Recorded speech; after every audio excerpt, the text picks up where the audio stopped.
Salut les gars, nouvelle vidéo sur une présentation de matériel. Alors c'est pas pour présenter du matériel précis, c'est pour parler d'un matériel spécifique. J'ai eu dernièrement beaucoup de questions sur l'utilisation des hoodies, en gros des t-shirts à manches longues si vous ne connaissez pas le terme, avec une capuche. Ça a fusé, hein. Là dernièrement, depuis 3 mois, là, je veux m'acheter un hoodie, je fais du bushcraft, je veux un hoodie. Voilà, donc j'ai eu beaucoup de questions envoyées sur ce produit-là, qui est un produit finalement nouveau, que les True Hikers utilisent pour cacher leurs cheveux gras et leur vilaine barbe.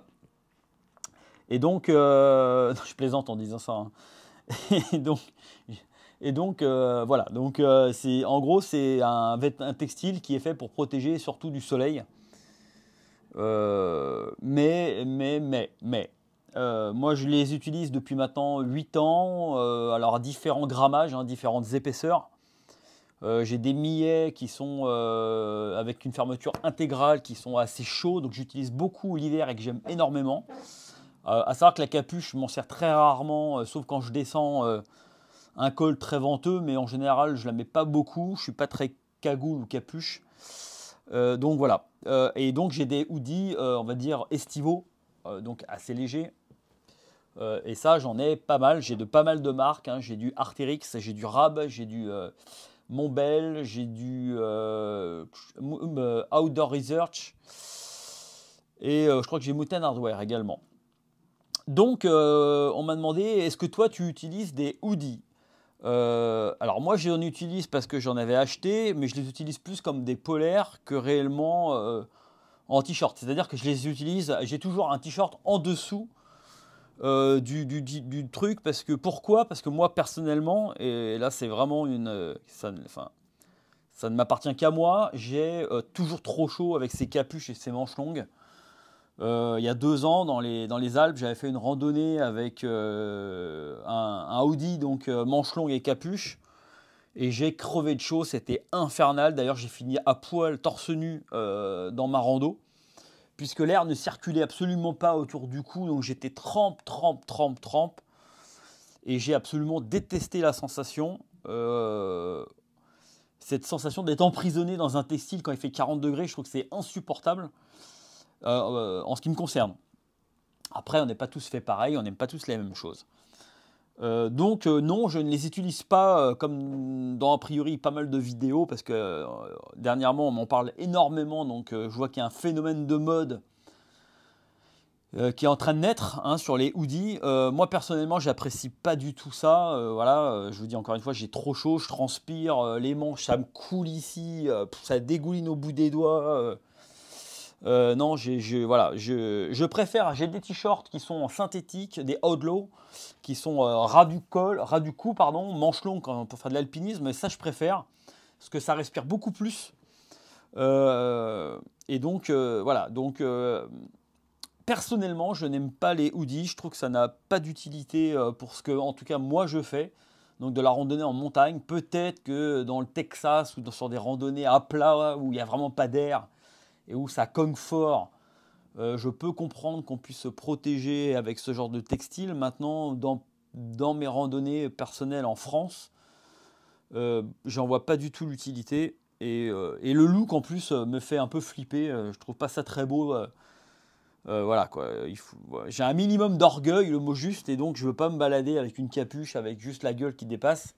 Je trouve que c'est un peu ridicule. Et donc pour ces raisons-là, je ne le fais pas. Donc maintenant, il est savoir qu'il existe plusieurs hoodies. Donc vous avez des hoodies qui sont très légers, d'autres un peu plus épais, d'autres très épais, selon la saison où vous allez marcher, hein, donc l'hiver, l'été et tout. Là, j'ai pris 2 exemples concrets pour répondre à des critiques que j'ai eues dernièrement sur le fait que je critiquais beaucoup certaines marques. Donc je critique pas. Alors déjà, je tiens à préciser, je critique rien.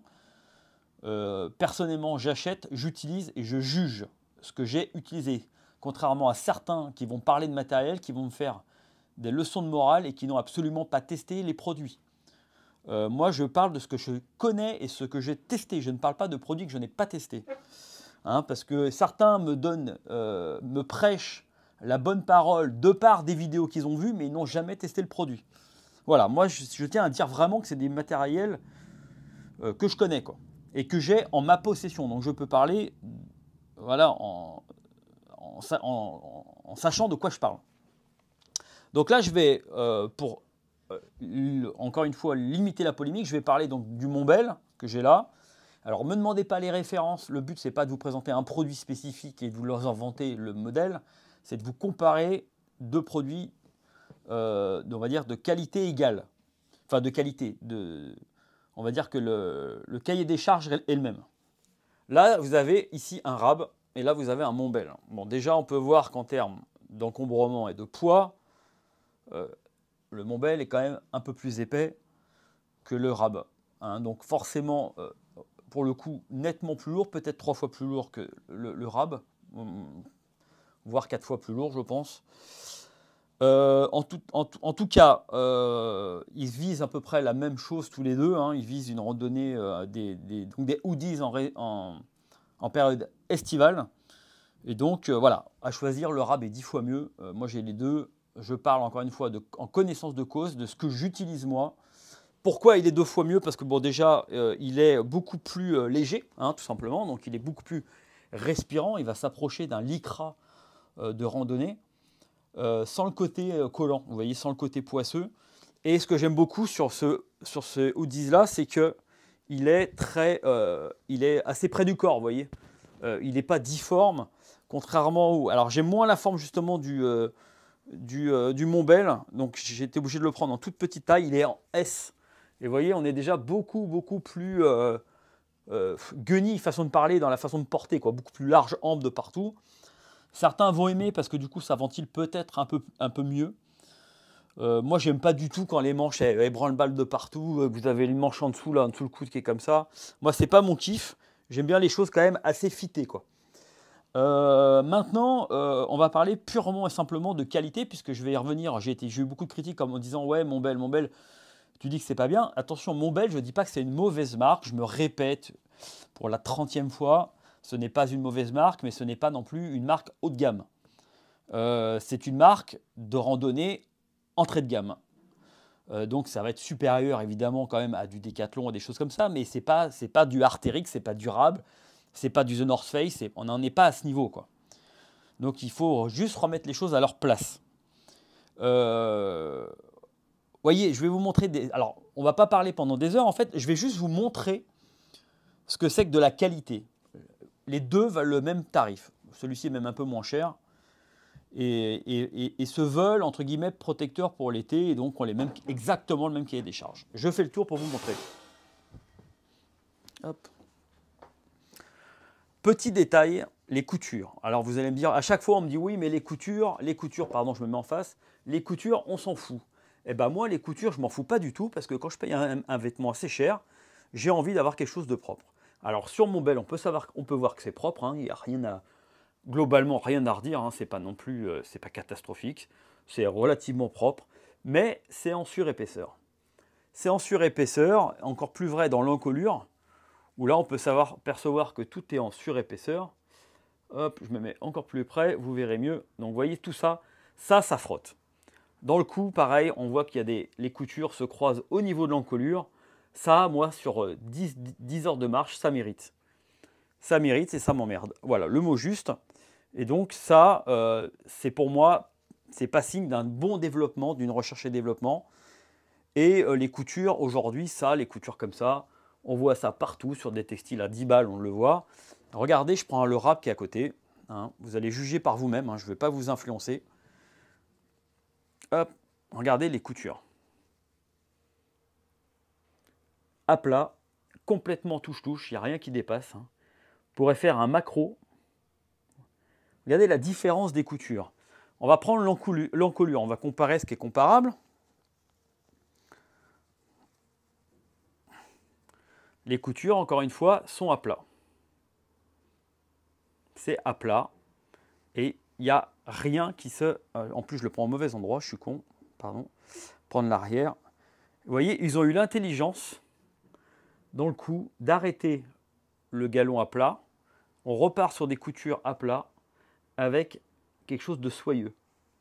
Ça paraît tout con, mais quand vous faites des marches qui durent 10 heures, ça vous change la vie. Et vous voyez, les coutures sont juste incroyables. Voilà. Voilà ce qui fait pour moi un joli produit, à la différence d'un produit, on va dire, basique avec des coutures voilà, comme ça. Voilà, donc c'est pas un mauvais produit, je leur dis, maintenant, il y a beaucoup mieux. Voilà, donc je tenais à éclaircir ce point, je tenais à être clair, net et précis.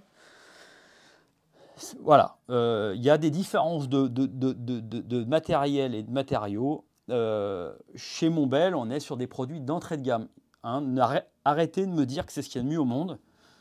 Voilà, il y a nettement mieux, mais il y a nettement moins bien aussi. Hein. Voilà, donc bah vous savez tout. Donc voilà, je pense avoir fait le tour de la, comment dirais-je, des hoodies, pardon. Je pense vous avoir tout dit. Donc moi personnellement aujourd'hui, donc ce que j'utilise aujourd'hui, c'est des lycras. Je ne suis pas très mérino non plus de la même façon parce que je trouve que ça se détériore très très vite. J'utilise beaucoup de lycra technique de chez Odlo, des marques comme ça en rando. Et dès qu'il y a un tout petit peu de vent, j'ai tendance à mettre mes petits coupe-vent soft shell ou mettre tout simplement justement les hoodies, mais en deuxième couche, pas en première couche. Voilà. Donc vous savez tout pour moi pour les hoodies. Voilà. Voyez votre utilisation, voyez ce que vous aimez. N'hésitez pas à me partager votre expérience, hein, ce que vous aimez partager, enfin, avoir sur le dos. Et puis voilà, on en discute. Allez, bonne journée, ciao!